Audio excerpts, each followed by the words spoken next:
Hey, Nate, before we begin today, we have a sponsored message to read. I remember that. How could I forget? We need to thank the people who helped send us to the U.S. Okay, but more like in a conversation with me. I'm having a conversation with Emily. This is how I talk when I'm having a conversation. Wow, yeah. I just can't even have a normal voice. Yeah, we need to thank them. That was a huge deal. You know, I never thought that we would, within our first year of our show, go on tour. And that was because someone sponsored us to do it. And that's crazy.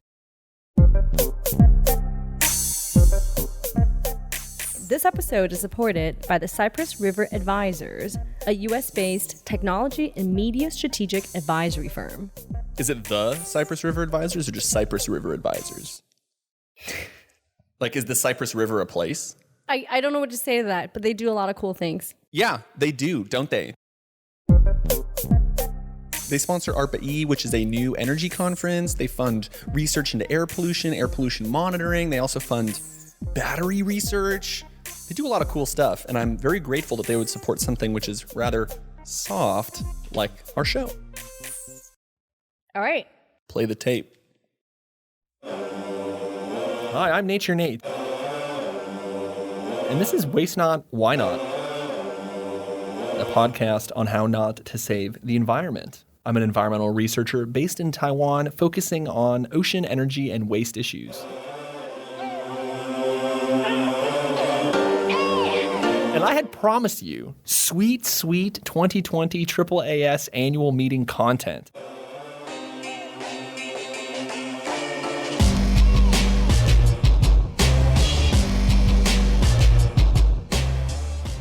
I got to talk about fake news, conspiracy theories, and science denial with Dr. Stephan Lewandowsky, chair of cognitive psychology at the University of Bristol. So people will continue to rely on information they know to be false. We have shown that over and over and over again. When Emily Y. Wu and I were getting ready for AAAS, we looked through the conference catalog, seeing which talks we wanted to go to, which scientists we wanted to hear from, and most topics were pretty conventional. They were cool, but pretty safe. Neuroscience, public health, coronavirus, carbon stuff, wildlife. Then we spotted this session called Our Naive Ontology of Truth. Wow. Hashtag fake news. Hashtag Donald Trump. My trash bin lit up. If you listen to this podcast, you believe in science. I mean, I hope, thanks for sticking around. You probably believe in climate change, but we know. Not everyone believes in science. Some even think it's a conspiracy theory, a Chinese hoax. I had wanted to talk to people about conspiracy theories on this podcast, but fake news Emily Y. Wu doesn't want the people to know the truth about chemtrails and how they might be a metaphor for the government poisoning our air supply, or how frogs are actually becoming transgender due to pesticide. She doesn't want you to know that. What she did want you to know, though, was my conversation with Dr. Lewandowsky. So, I'm in it just to rewrite history, cause I'm in the mood to label us the leaders of the new school. This ain't for the radio, can't find this on YouTube. The question that was most interesting to me was, why do people make conspiracy theories out of scientific facts? And more importantly, why do elected officials perpetuate these conspiracy theories and delay meaningful climate action? That's what I wanted to understand by talking with Dr. Lewandowsky. Our conversation begins with his initial research on the Iraq War. Why did people believe in misinformation about that conflict? Why did they believe in weapons of mass destruction, WMDs, when the truth said otherwise? Well, it might be just because of how our brains are wired, or it might be because of George Soros. The only way to find out is to listen.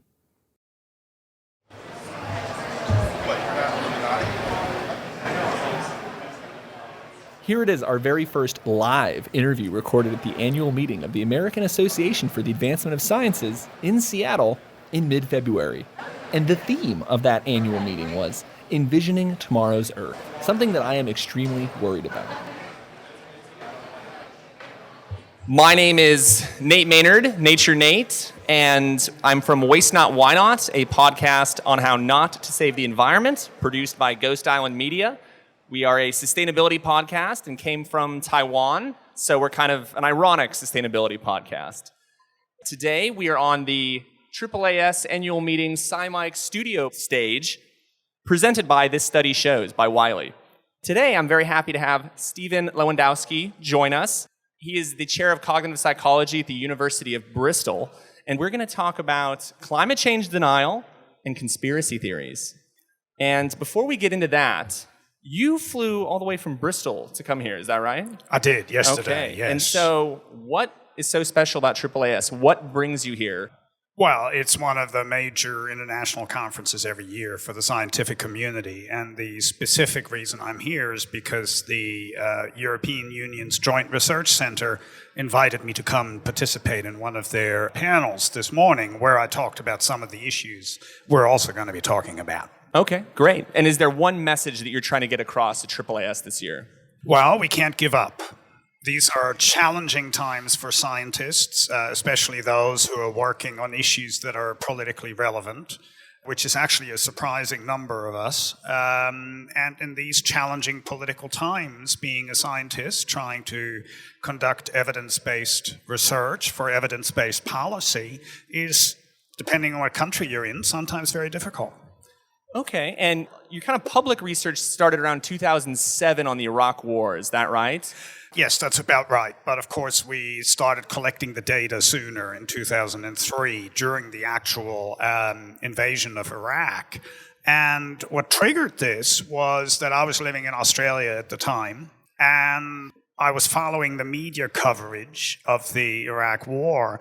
And one of the things I noticed is that a lot of information was put out by the media that then a few hours later was already retracted or corrected. You know, they had all these headlines about, a chemical weapons factory has been found. And then 2 hours later, well, no, actually, it was a milk factory or something completely different. Or different kind of chemicals. Different kind of chemicals, indeed. And as a cognitive scientist, I thought that was fascinating because I was wondering what happened to people's memory of all these events if they're constantly being corrected. So we ran a study in the final phases of the Marines' drive to Baghdad before they actually got there in 3 different countries, in Germany, Australia, and the US. And we asked people questions about certain war-related events. And one of the things we found that was absolutely fascinating is that in our American sample, people who had heard of an event, who had also heard that it had been corrected, and who were certain that the event in question didn't actually happen that way, they also believed it to be true. And when we looked at that, we thought, well, whoa, wait a minute, what's going on here? And then we looked at the data more closely, and what we discovered was that the crucial predictor for this phenomenon was people's skepticism about the motivation underlying the war. People who questioned that it was about weapons of mass destruction were able to discard information that they knew to be false. And the people who weren't skeptical, who subscribed to the official reason for the war, they continued to believe things that they knew to be false. So you're a cognitive psychologist. Is this an inherent part of human nature? Was this like the way our brain was wired? Like you're going to be wired to support the war in this case? Well, this is now the question that I'm still working on nearly 20 years later. And yes, we do have some answers to that. I mean, and the answer has 2 parts, at least. The first part is this. As human beings, we are conditioned to believe things that we see or hear or that people tell us. And in 99% of all circumstances, that's a very rational thing to do because if I have no idea what to do, I go by what the neighbors do. I can't remember when to take the rubbish out. Is it a Tuesday night or Wednesday morning? So I just look out the window and I do what my neighbors do. And when they pull out their rubbish bins, I do the same thing. And it works. So it's a very adaptive thing to go with what you're told. Sort of going with the tribe, going with the group. Going with the tribe, but also going with what people tell you. You know, I'm assuming that if I ask somebody what time it is, they're not going to lie to me. And of course, you know, that just doesn't happen in real life, that people would lie to you over that. Now, the problem with this is that there are situations, of course, where things turn out to be false, even though you've heard them and you have accepted them as being true. Now, that can happen for any number of reasons. It can be by accident, it can be an honest error, but it can also be political propaganda. Now, when that happens, people find it inherently difficult to update their memories. We now have countless experiments where we show that people may say, oh yes, you told me that was false, I know it's false, but 10 seconds later, they will demonstrably use that information when they answer another question. So people will continue to rely on information they know to be false. We have shown that over and over and over again. So that's the first part of the answer to the the question. And how does that connect with climate denial, connecting it to climate change, and especially in light of where we have specific groups that are manufacturing climate denial? It's not always just, a skeptic. It's not random. It's not an accident. Indeed. Indeed. Well, and this is how it connects, in fact, how my work connects to the Iraq study, because I was fascinated by the role of skepticism in the Iraq war study. And then a couple of years later, in connection with the climate conference in Copenhagen at the time, I think it was 2009, if I'm not mistaken, I think something like that. ClimateGate and that ClimateGate and all that. What happened there was that there was this outbreak of so-called skepticism, especially in the Australian media. And I thought, I didn't know anything about climate change at the time, and I thought, oh, that's interesting. Well, let's have a look at this, because skepticism to me is a very good thing. So I checked this out and went there and thought, well, maybe these skeptics are onto something. And then it took me about, half an hour to discover that this has nothing to do with skepticism.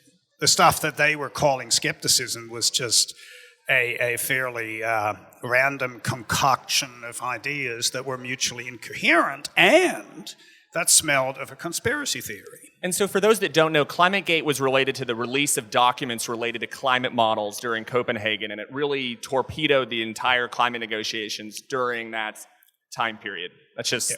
It was climate scientists' emails, tens of thousands of emails. Talking about models, talking about estimates, and if you don't know what those models relate to, then that sounds like they don't know, or they're making it up, or they're trying to make that model look a certain way. And it was a wonderful, strategically, successful political operation to launch these personal emails, because you can cherry pick things out of context. You can quote mine anything to make people look like they're conspiring to do something, which is precisely what happened. And so that then got me going, and I started studying climate denial. And in fact, I've published a number of papers about the role of conspiracy theorizing in climate denial. And guess what? There is an association between endorsement of conspiracy theories and the rejection of science. And it turns out it's not just climate science, it's also vaccinations, it's the link between smoking and lung cancer. Pretty much any scientific proposition that we agree on is being rejected by people who believe in conspiracy theories.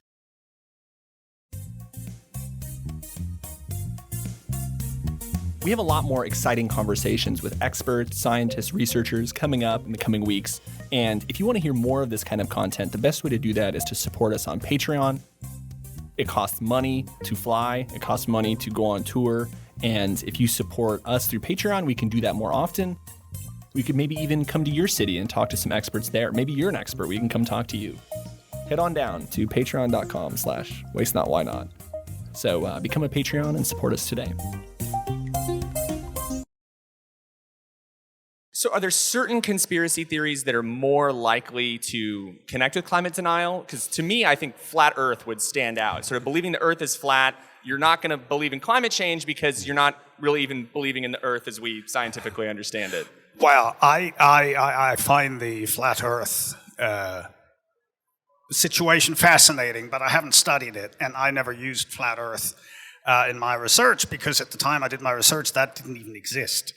So I can't answer that question about flat Earth. And more generally speaking, I've avoided looking at specific conspiracy theories because, for two reasons. Number one, it is very difficult. You got to be super careful not to overstate the conclusions from particular items if you're looking at people's psychological constructs. I think more often than not, You're doing what climate deniers do, which is to drill into noise rather than see the pattern. So I'm more interested in the overall tendency of people to endorse more conspiracy theories overall. Moreover, some of the time, at least, in some of the research, we don't ask people about specific conspiracy theories. We ask them more general questions, such as, do you think that the fate of the world is determined by a small number of influential people whose identity is not known? Now, that's not a specific conspiracy theory, but it sort of is hinting very much at sort of hinting at the Illuminati, Bilderberg group. I'm not a conspiracy theorist. I just, I know. Just know the words. I know. You know the words, yes. And Soros is never far away. So to answer the question, no, I don't think that any particular conspiracy theory is more linked to climate denial than any other. It is simply that there is a small association between one and the other. So then is it a psychological disposition again to believing in conspiracy theories? Well, very interesting question. Yes, on the one hand, undoubtedly. We can predict whether or not people will believe in conspiracy theories on the basis of other aspects of their personality or their cognitive style. So people who engage in intuitive thinking and magical thinking, they also tend to endorse conspiracy theories. People who detect pattern and randomness, they tend to endorse conspiracy theories. And we also have sociological variables such as whether or not you feel left out or left behind, excluded by society, whether you feel that you don't have control over your life. These are all factors that make people more predisposed to believe in conspiracy theories. Now, in the case of climate denial, what's very interesting is that the association between those predispositional factors and climate denial is actually relatively small. It accounts for 5% of the variance, which is significant statistically, but it's not such a big deal. And so what I've looked at more recently, and in fact what I talked about this morning here at the meeting, is another factor that drives people into conspiratorial rhetoric. And that is something that I think is entirely rational and very effective politically. And what I mean by that is the following dilemma that is confronting people who deny science. One of the things about well-established science is that there's inevitably a scientific consensus. You will not get scientists to agree on things unless they've established a consensus that no one talks about any longer. I mean, medical researchers know that HIV causes AIDS, that smoking causes lung cancer. No one bothers to articulate this consensus. Right. We've done those calculations. It's all done. We know. It's a done deal. The conversation has moved on. And the same is true for climate change, of course. There's a pervasive scientific consensus. I go to the meetings of the American Geophysical Union almost every year, and no one debates climate change. It's a silly idea to even debate it because it's been established that it's happening and that we're responsible. So the debate goes elsewhere. Now, the problem is that if all the scientists agree on something that is really confronting to you, for example, because you're a libertarian and you think, oh my God, to deal with climate change, we have to put a tax on carbon, we have to put a price on carbon, we might have to regulate. All these are incredibly challenging ideas that are deeply emotional to people who hold strong libertarian views. So what do you do in that situation? How do you escape this dilemma between your worldviews and the evidence? Well, one way in which you can do that is to just say, oh, yes, all the scientists agree, okay, but that's because they're in on a conspiracy. It's not because of the scientific evidence, it's because they're all liberals, they all want to create the world government, they're all funded by Soros. Exactly, precisely. So you can then deploy that rhetoric to get yourself off the hook. And I've run a study recently where I show that that is precisely the case. So what predicts people's endorsement of conspiratorial reasons for the consensus on climate change is not their dispositional tendency to be a conspiracy theorist. What it is their politics.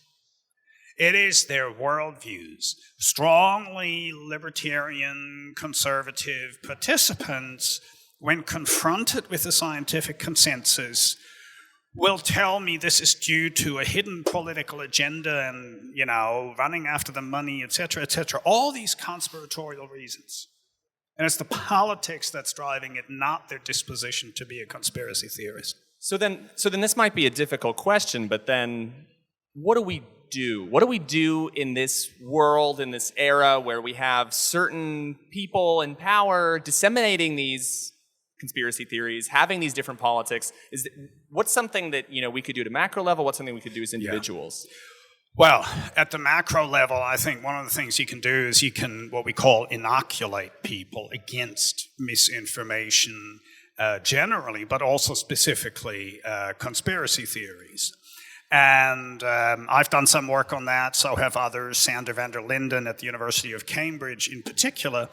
And what we show in a number of studies, some of which haven't been published yet, what we show is that if you tell people in a brief video something about the rhetorical techniques that have been used to mislead people.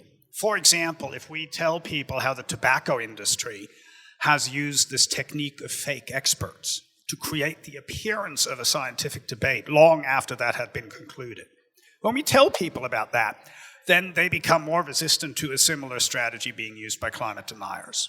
So you inoculate them, but you might not want to tell them you're inoculating them because that might touch on some other conspiracy theories.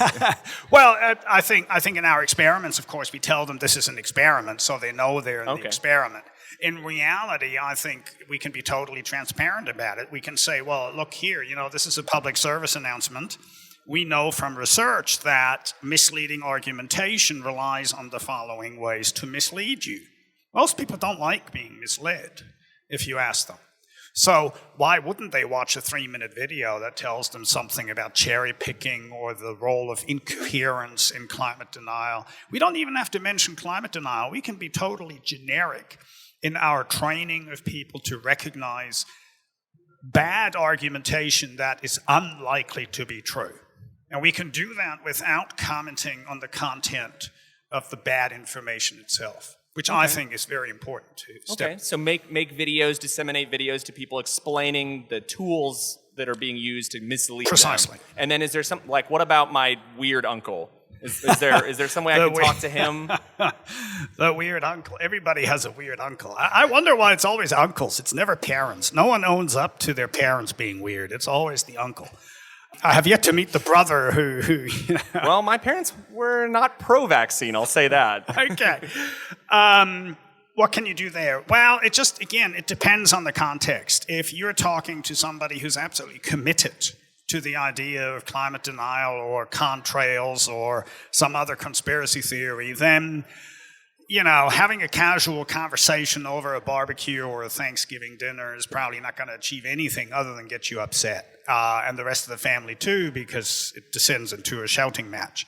And I'm quite serious about that because when you look at the literature, the only literature we have that might apply to hardcore conspiracy theorists is the literature on deprogramming of extremists, former terrorists, political extremists, and how they got themselves out of that rabbit hole and how, through intensive discourse and therapy, you can get people out of that rabbit hole. And that's really what we're talking about here with hardcore conspiracy theorists who are so far down the rabbit hole that any contrary evidence will be interpreted as evidence for their theory. This is the backfire effect that you're talking about. Is that right? It's actually not. It's sort of an internal backfire effect. It's a recoding effect. Refers to the self-sealing tendency of conspiracy theorists such that any contrary evidence they say is evidence for it. So if you're trying to talk them out of it, then all they're saying is, see, the reason you're doing this is because the government is so keen on keeping the secret that they've trained you to make these arguments. That would be one example in which they reprogram it. So I would walk away from that, to be honest. I don't see any point in engaging with these people. Now, the good news is that they're actually very far and few between. most people, even those who are deploying conspiratorial rhetoric, once you kind of say, well, hang on, why don't you think about this a little? And then ask questions about how would you explain that all the scientists in the world make this stuff up? And then they say, oh, it's grant money. And then they say, well, how is grant money awarded? Tell me something about that. And sooner or later, it'll turn out that they don't know. And then you have an opening into that. And you can then say, well, actually, grant money is awarded by independent committees that don't have any political purpose. So there are ways of dealing with. Right. So there is hope. Most people are not, so embedded in conspiracies that they're irredeemable. Yeah. You can inoculate people. You can share correct information and how others are being misled. Yes. And is there anything else? There's winding up. There's one other thing I want to talk about, or I want to mention at least, because it goes to the broader political context and the political situation we're living in. And that is that, for example, the Republic of Ireland has had amazing success with 2 referenda recently in which they decided some highly emotive, hot-button issues, namely abortion and gay marriage. Now, you can't really think of anything much more polarizing than those 2 issues. And yet they managed to avoid a deep polarization of the society. And the way they did it was by having citizens' assemblies that deliberated these issues for a year. 100 randomly chosen Irish citizens convene for 1 weekend a month for a whole year to discuss the issue with the help of experts, submissions from the public, and moderated by a respected Supreme Court judge. And under those circumstances, in deliberative assemblies, random citizens are totally capable of coming to very interesting evidence-based conclusions, even about controversial issues, because they're shielded from toxicity by demagogues, tabloids, Twitter. They're forced to think. They can't just click. And the moment you give people the chance to think, they think extremely well. So engaging with people, respecting them, letting them critically think. Indeed, and doing it in a format where they're protected against Twitter bots and other people on Twitter whose name shall not be mentioned. Yes, we will not mention him. Okay, we're about to wrap up. So I understand that you have a Skeptics Handbook, and you have some tools that people can download and find to help them deal with disinformation. Well, we published a Debunking Handbook quite some time ago, which is available at sks.to/debunk. And we have another handbook forthcoming by the same authors, John Cook and myself, called the Conspiracy Handbook, which is not about how to design a conspiracy, but it's about how to debunk conspiracy theories. And we expect to release that in mid-April. So watch this space. Okay, that's great. Hopefully this episode will be out by then. Okay, thank you, Dr. Lewandowsky. Thank you so much for joining us. Having me. It's been fun. Please, everyone, read that handbook, and let's stop conspiracy theories. All right, thank you.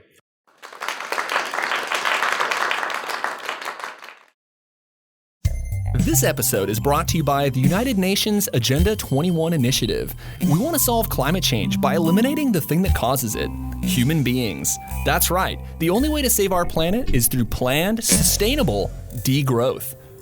ID chips. We want to chip you. We want to know where you are. We want to know how much power you're using. We also want to put chemtrails. There definitely be chemtrails. Chemtrails. Just kidding. There was a joke ad because the UN Agenda 21 is a real thing, but it's not an evil thing. It's not a conspiracy theory. But what I just said is what some conspiracy theorists actually believe. They think that the United Nations is trying to form a new world order where a one-world government, which has a small population and a rich ruling class that is run mostly by the Jews, exists. And they rule forever, and there's also race mixing, but it's also run by the Jews. So this is clearly a conspiracy theory. The UN is not trying to build death camps. They're not trying to create a new world order. They can't even recognize Taiwan. They can't even recognize Taiwan's awesome response to the coronavirus. So in order to help you spot these types of conspiracy theories and others, check out Dr. Stephan Lewandowski's new book, The Conspiracy Handbook, coming out in mid-April. We'll have a link in the show notes.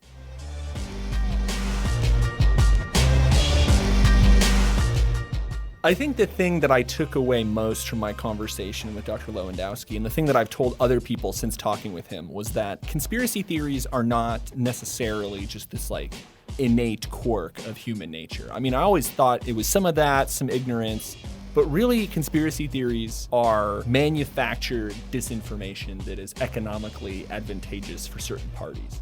And then those people take advantage of people who are just naturally predisposed to conspiracy theories.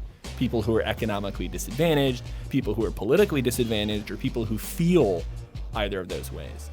That is a really helpful framework for thinking about climate denial, because then it kind of frees you from having to convince every single person you meet who doesn't believe in climate change to believe in climate change. Because if you try and do that, you're just going to waste, 20 years, which is what we've done. And which is why I am never going to have a climate denier on this podcast, because there's no point in that kind of debate. That is not a good faith argument.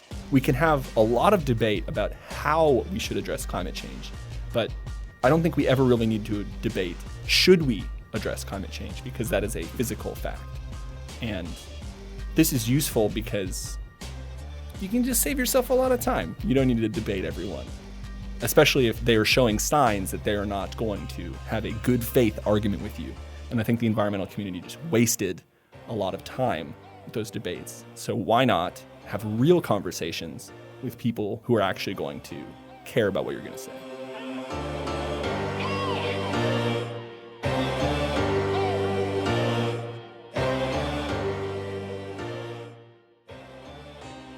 Do you have a question for us? Email your voice recordings at ask@wastenotwhynot.com.